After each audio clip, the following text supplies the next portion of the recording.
Well, South Carolina has a really good team, a hard playing team, really good in all three phases. Um, Coach Beamer's done an excellent job there, and they're playing with a lot of passion, and so we're excited that it's home. I think our crowd has proven that we have a good home field advantage. We need them here. 11 o'clock game. I know a year ago we went to Georgia and it was one of the loudest places I'd ever been in, and certainly their players had a lot to do with the success they had that day, but the crowd did as well. It bothered us, and certainly hope that we can get that same next Saturday that we had the first game of the year. So with that, and whatever you guys want to talk about, I'm ready. Coach, after watching the film of Saturday, is there anybody or anything in particular that stood out that maybe you weren't expecting or anything? I thought Landon Jackson and Terry Hampton and Dominic Jordan, I thought they all played well. Jordan Dominic, excuse me. I get that mixed up all the time. I'm sorry. I didn't get it mixed up. I knew who he was when he had that sack, picked that fumble up. Thought they all played well. We've got something there. We've got a little bit more depth. I was pleased with our wide receivers. I don't think we talked about them much in there, all of them. There was some, our O-line's got to play better. We've got to be more consistent.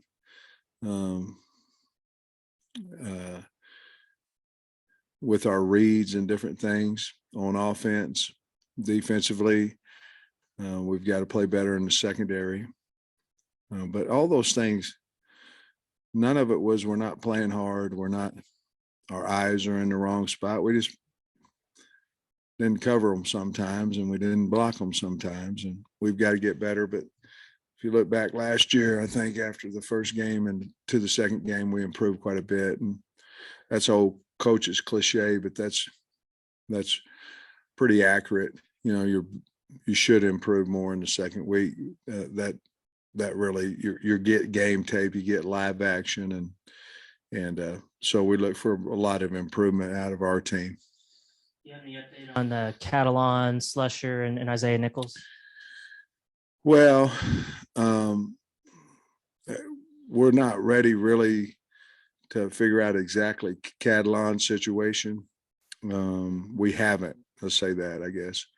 Slusher's in the same boat there, and I think Nichols will be fine. The definition of Beamer ball back in the day was great special teams, and you cross paths with Shane. Yeah. Is he they blocked 2 punts for touchdowns, I think, in this game. What is it that what do you think he's done that's kind of adapted maybe his dad's ways, and what is Beamer ball, Well, I think it comes, from his father, where you can win games on special teams. You look at Saturday's game, they kicked the onside kick, they squibbed a kickoff, they faked a field goal that got them 7 points. They got down first and goal on the 2 on a fake field goal. They blocked 2 for a touchdown. So, special teams, they scored 21 points basically. And, but I think Shane knows how important it's a passion of his, just like O-line is to me. He was, at Georgia, he was a special tight ends and then the special teams coordinator at Georgia when we were there together for a couple of years. And so it's like anything. You emphasize it, you have passion for it. Hopefully your team's a little bit better at it, and they certainly are. They're really good on special. They're a good team, but they're a good team in all 3 phases. I was going to ask you about the D-line because it looks like you went 8 or 9 deep. How did everybody grade out? Did they play as well as maybe you anticipated they would, or better? I thought Terry Hampton played really well. That would be the first guy right off the bat that I thought played a really good game. Landon Jackson played hard, had some plays. I think he's just going to get better. He didn't play a lot because of his injury a year ago. So I think he'll just get better. Those two guys, Stu did fine. But those, and then of course, dominant. Anytime somebody makes a big play, sticks out, but consistently, I thought our transfer guys played really well. And then the other guys we had, Williams, Zach, he played a little faster. I thought a little better than what he did a year ago. But I was pleased with the D line. I think Cincinnati had a good physical offensive line. Coach, I was curious about what you thought about their offense, just how they run it. I mean, sometimes they're 5 wide, sometimes they're 11 personnel, sometimes they're in the wishbone. What's amazing is their number one set was empty Saturday, and of course, if you had Spencer Rattler, you'd probably want to do that. Where he's most dangerous is when he gets out of the pocket. I mean, when he gets out of the pocket, he can throw on the run as accurate as anybody, and so I think that's game plan for them. Maybe part of them is trying to find out exactly, what they are on offense. I don't know. I like the Lloyd kid. I think he's a really good running back. He's been hurt a little bit in his career, but he shows a lot of speed. Jumped over a guy on Saturday night, and but I think anytime you go empty, you feel good about your tight ends and your wideouts, and of course your quarterback. But they do a lot of things. In one game, there was a lot going on with options, with toss plays, with what we call truck plays, down, pull. And they did have a complement of inside and outside runs, trying to get it out on the outside, not necessarily with outside zones, but more toss type plays, option type fast hitters, trying to get the ball on the edge. So we'll see anything they change or not. I don't know. Just your general impressions on the defense. I'm not sure on the personnel, but it looked like the 2 edge guys like to stand up a lot. They've got they've got a lot of good players, but Brad Johnson and Cam Smith are really good players. And Cam Smith, I think he might be projected in the first round. They're playing him a little bit more nickel this year, corner, but he's really good. And then you're talking about 7 and 5 out there, and both of them are good players, big. They've got good size. Anytime you have good linebackers, in my opinion, you have a chance to have a good defense. I think that's a strength of theirs, and so they have 6 starters coming back, I believe, from last year. So they've got a lot of experience. Cornerbacks stand now that you've seen them through one game, and did you get any clarity there? Well, we have a lot of work to do. I think probably Nudie and Clark, Chavis would be another one that, there's still guys that need to get on the field somehow, but they got to practice better to do that. But I think those 3 are right now are probably ahead of the rest of them at this point, but we'll see how practice goes. Are you concerned about depth at nickel at all? I know like you said, we don't really know what's happening with Slusher yet, but just what does that position look like with him potentially? Yeah, I told we don't know what's going to go on with Cat. We don't know what's going to go on with Slush, but I told the staff, we got to be concerned about the ones that are going to be there for sure. And we've got people that we can move, if we need to, Kyrie Johnson being one of those guys. And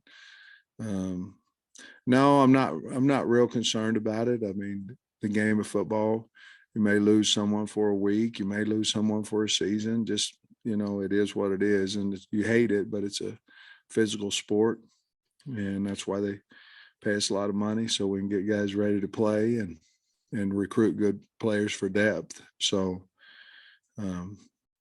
we'll have to find out on those guys, but if they're not able to play, we'll be fine. Sam, what's your take on Rattler? Obviously a really heralded guy at OU, lost the job, but he's starting again. I like him. You know, he plays like a guy that's played before, you know, experienced, got a lot of poise, got a lot of, you just can feel his confidence through the film. You know, I got a chance to watch the game a little bit live as well. You know, anytime you have a quarterback, sort of like KJ with us, he's either going to have through the whole team confidence about him, or the whole team reacts to me a lot about what your quarterback does. And you can kind of see that a little bit with South Carolina. They believe in him, and he runs the show well. And, you know, for a guy that just, you know, it was his first game, I thought he played really well. Of course, it's always good to get Georgia off your schedule, but South Carolina, you know, a couple of years ago, they win 2 games. Last year, they go to a bowl and win it and get Rattler, and they're looking a lot better than they did a couple of years ago. I guess what's your thoughts about a couple of years ago, we won 2 too, you know. So I think they're doing a great job. I think they have a really good team. They end up, you know, having a winning season last year in Shane's first year, and that was a heck of a job. I think they're a really good SEC football team, but we've had time to get better as well, but I have respect the job that they've done. I feel like I could be wrong about this. I don't feel like we heard a lot about Nudie in the preseason, but goes out and debut, has a pick. Just what were your impressions of his debut? What did he do well? He's got to get better. I mean, obviously the pick was a huge play in the game, and he's got to be more consistent. That was basically that, and some injuries, why he was, you know, running 3 at times in camp. But he is a gamer. I mean, that's kind of who he is. We figured that out,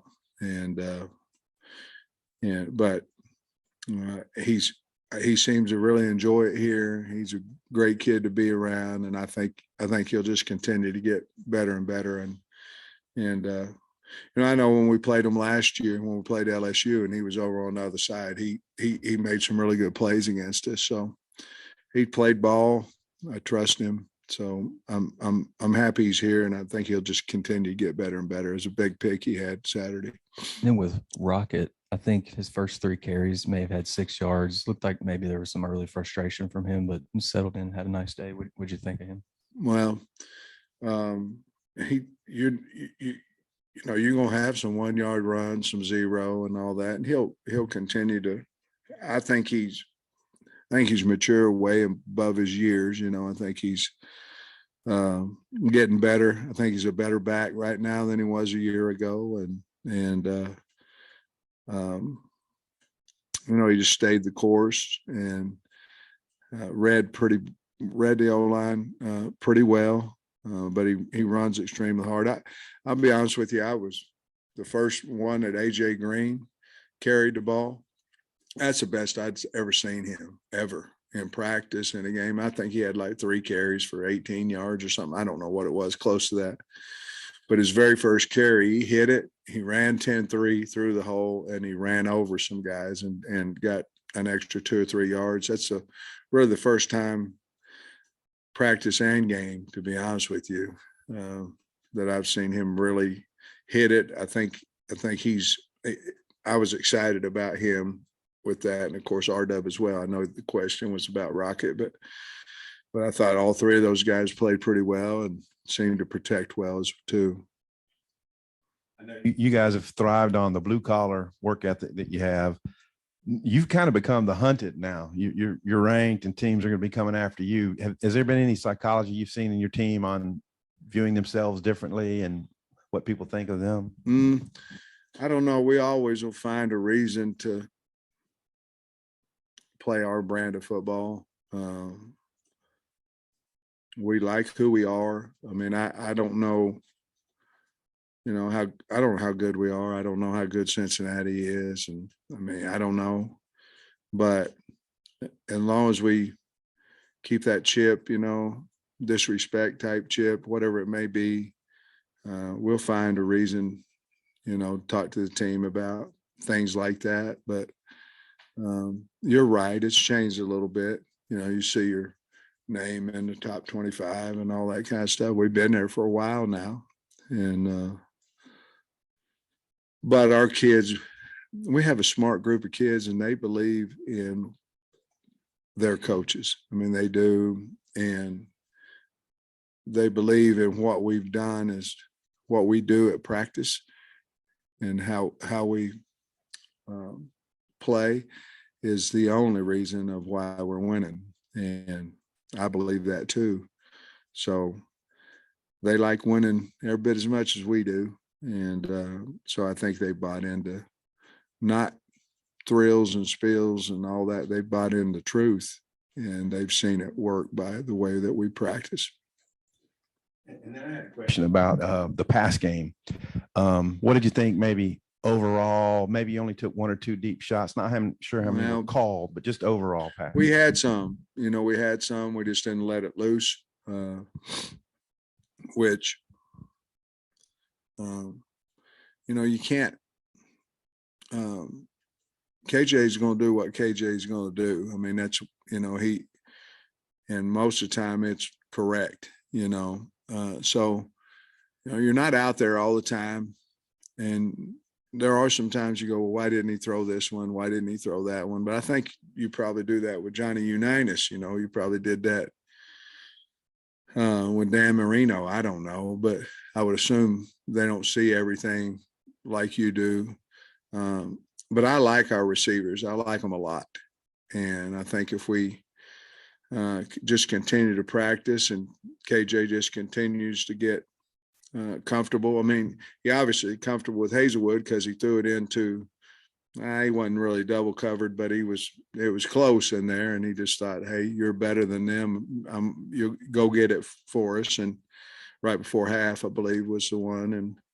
And he did. So first play of the game, he throws it out to Matt Landers, you know what I mean? So I think they've got to play a little bit more together, but I think when they do, I really like our wideouts. You mentioned Kari Johnson earlier as a guy that can move around in the secondary. Are you talking maybe safety, nickel, or what do you envision for him?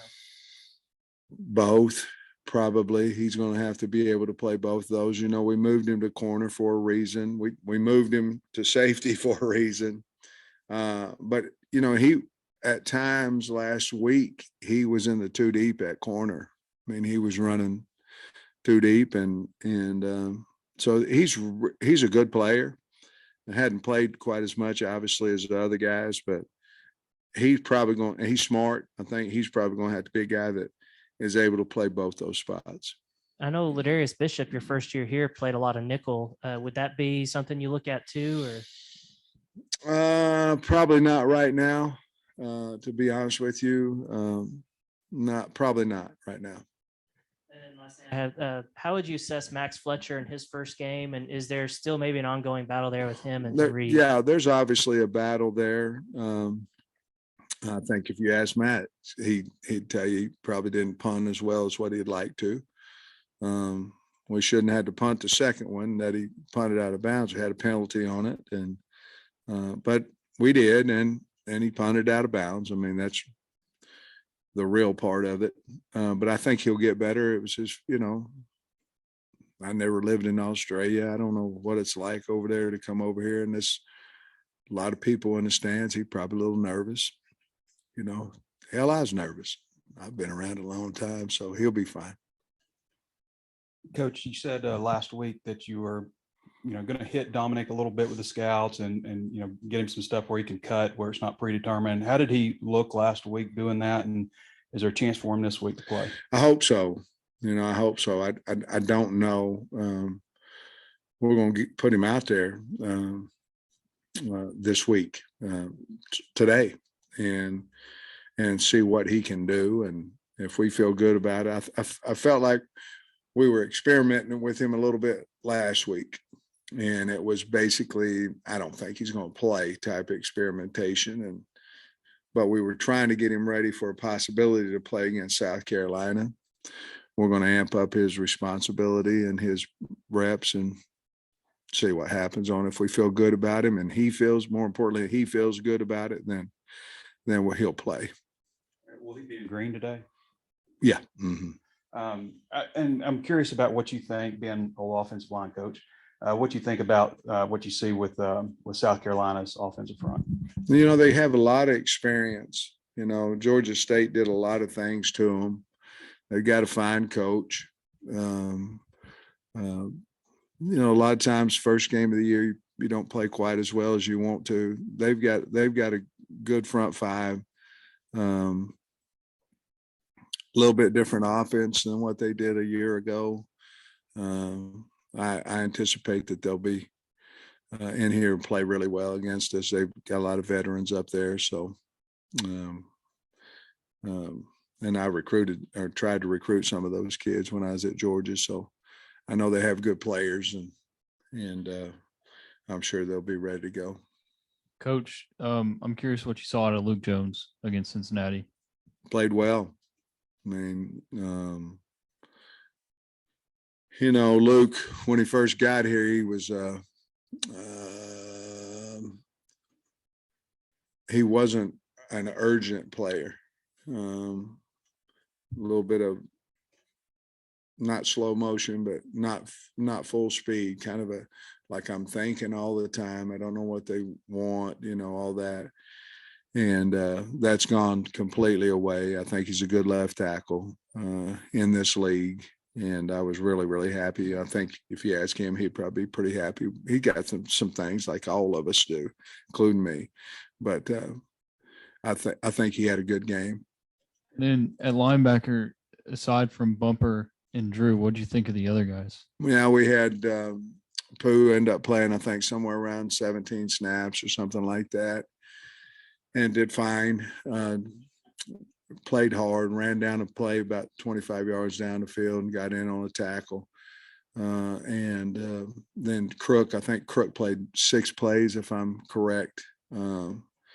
But we knew, you know, we have a meeting before the game, you know, 45-minute meeting. And we say, okay, how are you going to play the players? And then I ask them, okay, somebody gets dinged up, somebody over here, what are we going to do? How are we going to adjust and all that? And we played the players exactly like they're at linebacker, like we wanted to, you know. Mike came in and talked about, we played those 2 inside guys too many plays. I said, well, no, we didn't. I mean, you don't play games. You don't go, man, I'm going to take them out for 20 plays so we can get these young guys a rep in a game like that. You're trying to win, you know, and so both those inside guys played a lot of plays, 70-something apiece. But we got enough experience with those other 2 guys, and we'll continue to hopefully earn a few more reps each game. Hey, you mentioned the Georgia game last year and the energy in the stadium. Before you went down there, Nakobe Dean was talking about the 2019 South Carolina game, which was a early start and you guys had lost, and he thought something to the effect that the lack of energy had probably cost him. Do you perceive that that can sometimes be an issue for those early games, that it's hard for the players to get up for them? Oh, I think it's more of an excuse. You know, you get beat and you go, oh, well, it's 11 o'clock and the crowd was, you're supposed to be ready to play whether there's anybody in there. The crowd helps you. And that's why I want, you know, well, I don't have to ask the Razorbacks to come out there. They've already sold 70-something thousand tickets. They'll be out there. And they enjoy coming, so they'll be loud. And they helped us last week. But I think as a coach, you worry about everything. You know, you can worry just because I'm not worrying, you know, and I mean, you can't. It's weird. But 11 o'clock game, we practiced 6 times, you know, started at 10:15. That's not going to be the reason why we win or lose. But I'll say this, Georgia's crowd this year was deafening when we went out there, and it was a problem for us, just like hopefully our crowd's going to be Saturday for South Carolina. When you have an 11 o'clock kickoff, what's a Saturday morning schedule look like? 7 a.m. We'll do all the chapel, and our coaches' staff meeting will be Friday night after they get through with their meetings with the kids. And then on Saturday morning. It'd just be 7 o'clock pregame. And then we always do a special teams walk. And then we always do a unit walk. And we get on a bus, I don't know, about 2.5 hours or so, 2:40 before the hog walk, and about 25 minutes down there, I think.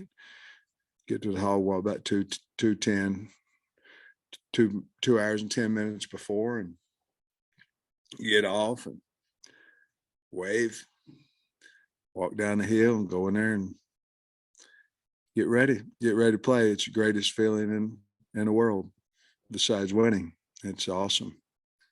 How do you describe your relationship with Shane Beamer, and what do you remember about the time you guys were together? And do y'all, like, in the off season or during the season, do you guys ever text or talk or anything? Yeah, we talk.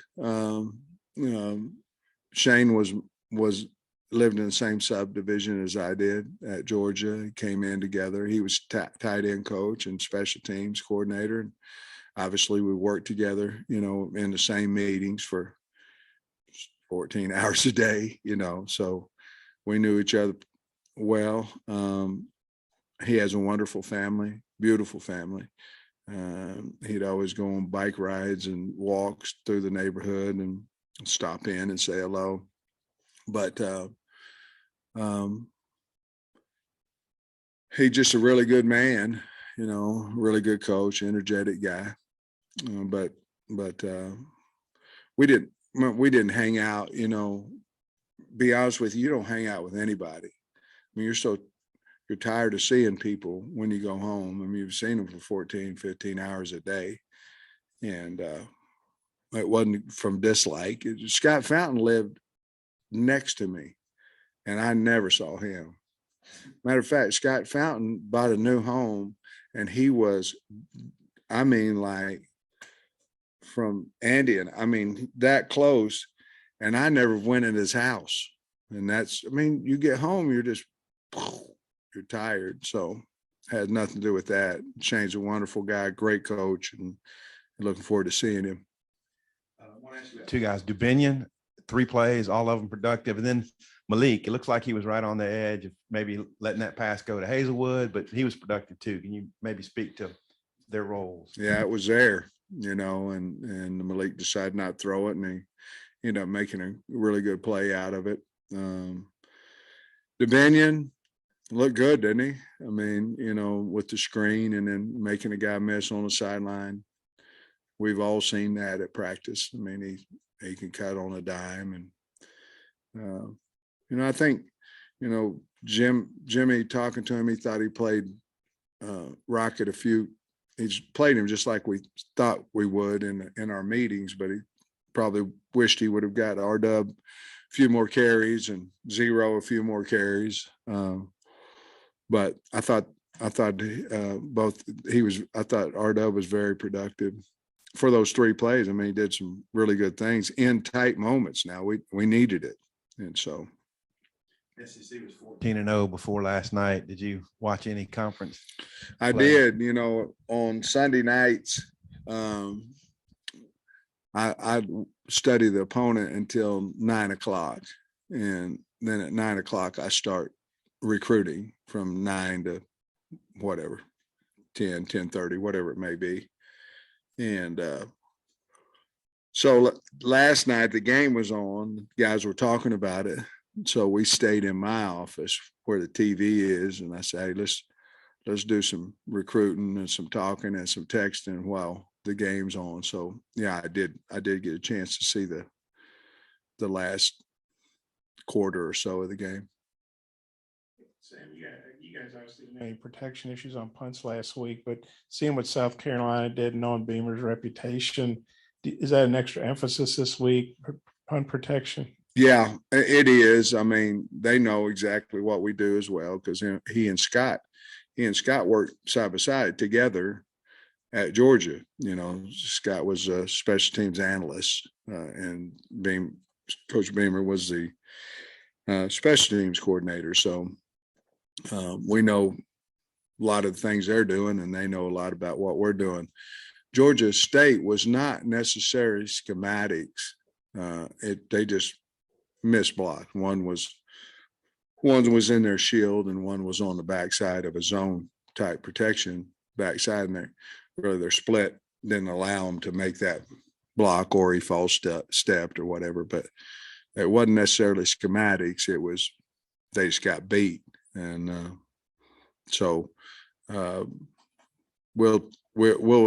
we have to emphasize, I mean, anytime you've done, you had a team coming in that had that much success on special teams, you better be ready for it, because they've got juice over there for special teams, and we've got to be really well prepared, which we will be. Big news Friday about the playoffs getting expanded. We don't know all the details in the future, but what was your reaction to that news? Yeah, I don't know a whole lot about it either, except, they was talking about 12 teams, and obviously for teams like us, where you're playing in the SEC, that might allow for 3, 4, 5 teams from the SEC in the playoffs, and certainly one loss or 2 losses wouldn't just kill your opportunity to get in the playoffs anymore. And I'm all for it. I think it'd be good for the fans. I think it'd be, you're bringing 12 fan bases instead of 4, and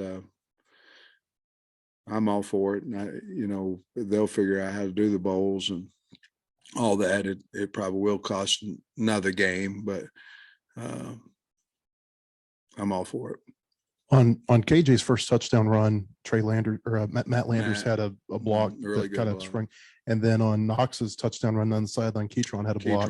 What did you think about the way the receivers blocked? We really have emphasized that big time at practice. And we even have perimeter drills and all this, just things about blocking and strain. And, if we're going to tell the defense they got to run to the ball, we've got to continue to play hard on offense and all those type things. And both of them were really big. And, Trey just ran right down the sideline. He's close too. He needs to run a little bit, more into the field. But he just ran down the sideline because Keytron had him locked down pretty good. And then same way with KJ, made a guy miss. And then once he did that, Matt had him handled pretty good out there. And I may be missing one, but of all your holding penalties, I don't think any of them were on your linemen. Were you pleased with that regard of the? No, I mean, we had 7 penalties. If you get out of a game around 4, because most of the time they're going to call you 2 holdings. I mean, it's that's the average. 7's too many. Don't believe we had an offsides. I don't believe we had a legal procedure on offense. I don't believe we jumped offsides on defense. One of our, did we? Yeah, Dorian Gerald on the side, on the play up the side. We had 2 zeros on the field at one time. Those type of things, that's us, so. But 7's too many, and we cost us a lot of yards obviously on 2 of the plays. Coach, you had a good recruiting weekend, a lot of players in. With 11 o'clock game, how difficult is that? I mean, you're asking kids from Texas to come in and get up at the crack of dawn. It's hard. It's almost impossible. I mean, not impossible, but if you got a 4 or 5 hour drive, you can get up at 5 or whatever. If it's much further than that, the great thing is they have plenty of time. You can visit with them after the game, and you have more time after the game. But just getting here, and then fortunately, the traffic, is not easy to manipulate through and all that right now, because the number of people coming in on the bus on Saturday, the cars were back further than they've ever been since I've been here. And that includes 13, 14, 15. They were way back there, and we knew we was going to have a big crowd, but it was kind of cool. We had to go in the other lane and all that kind of stuff. But yeah, 11 makes it a little more difficult. But I still think from what we talked about yesterday, we're going to have a pretty good crowd coming in of athletes. I know we talked a lot about Trey Knox right after the game, but were you surprised at all that he came on that strong in this first game? Or Nah, not really. I mean, he's an older guy. He's been practicing extremely well. It's important to him. I mean, I was happy for him that he did some quality, had some big plays, but not really as a surprise. I think as we continue to throw the ball more to wideouts and things, I think he'll even become more productive. But he not really. I mean, what did he catch? 6 balls and a couple touchdowns. I thought he'd have a good game. I'm just glad that he did and was able to score some touchdowns for us. Thanks, Coach. All right, guys.